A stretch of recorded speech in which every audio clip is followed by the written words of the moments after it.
كنا لنهتدي لولا أن هدانا الله لقد جاءت رسل ربنا بالحق والصلاة والسلام وتحية والكرام على سيد أسلم ما في الوجود صلی اللہ فی کل موجود نقطۃ دائرۃ الوجود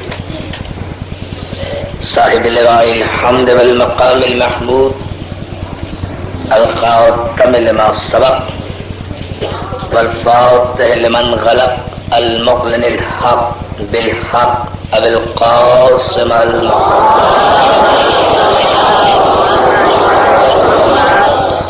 وعلى الطيبين الطاهرين المعصومين المنتجبين المظلومين ولعنة الله على أعدائهم أجمعين من يومنا هذا إلى يوم الدين.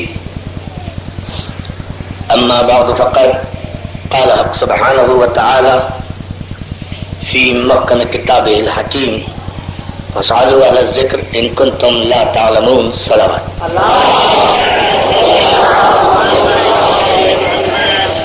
حاضرین گرامی قدر عزیزان محترم، ماتمداران مولا کائنات، اس مقدس آستانے میں یہ خصوصی مجلس شہادت امیر المومنین، جس کے بعد شبیہ تابوت برآمد ہوگی، ایک مختصر سی آیہ باف ہدایہ سرنامہ کلام قرار دے کر پیش خدمت. چونکہ یہ مہینہ عبادتوں کا مہینہ ہے، ریاضتوں کا مہینہ ہے، خضوع و خشوع بندگی کا مہینہ ہے، معبود سے عبد کے تقرب کا مہینہ ہے. اس مہینے کے شب و روز، اس مہینے کے دن و رات، اس مہینے کے لمحات، بلکہ اس مہینے میں بسر ہونے والی ایک ایک سانس اس مہینے کے شب روز میں رحمت تلاش کرتی ہے، آواز دیتی ہے کوئی استغفار طلب کرنے والا، مانگنے والا ہے، کوئی مجھ سے طلب رحمت کرنے والا. اور اس مہینے کی جملہ خصوصیات میں ایک خصوصیت یہ بھی ہے عزیزان محترم کہ اس مہینے کو مسلمان نزول قرآن کا مہینہ قرار دیتے ہیں، اور یہی راتیں ہیں جو اب شروع ہو گئی ہیں کہ تاک رات میں نزول قرآن ہوا. اور ملت اسلامیہ انہی تاریخ شب قدر تلاش کرنے کی کوشش کرتی ہے. یہ الگ بات ہے کہ 1400 برس ہو گئے، ابھی تک امت کو شب قدر ملی نہیں کہ ہے کہاں. تلاش جاری ہے، کبھی مسجد میں تلاش کر رہے ہیں، کبھی مکے میں تلاش کر رہے ہیں، کبھی مدینوں میں تلاش کر رہے ہیں، کبھی شبینوں میں تلاش کر رہے ہیں، کبھی اعتکاف میں تلاش کر رہے ہیں، کبھی عمرے میں تلاش کر رہے ہیں، کبھی قرآن خوانی میں تلاش کر رہے ہیں. کہیں نہ کہیں امت متلاشی ہے اس مہینے میں کہ وہ شب قدر سے میسر آ جائے. یہ امت کا شب قدر تلاش کرنا بذات خود امت کا نا آشنائے علم قرآن ہونے کی دلیل ہے.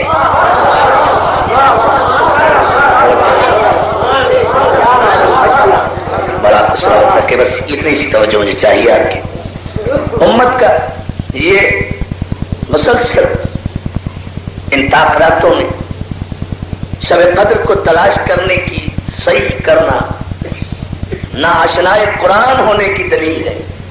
اس لیے کہ اگر اس پورے مہینے میں ایک دن بھی قرآن آنکھیں کھول کر پڑھ لیتے، توجہ توجہ توجہ، اس پورے مہینے میں اگر ایک دن بھی قرآن آنکھیں کھول کر پڑھ لیتے تو کم از کم یہ مکے میں اور مدینے میں اور مسجدوں میں شب قدر تلاش کرنے کی صحیح اللہ حاصل نہ کرتے. اس لیے کہ شب قدر مکے میں نہیں ہے، شب قدر مدینے میں نہیں ہے، شب قدر شبینے میں نہیں ہے،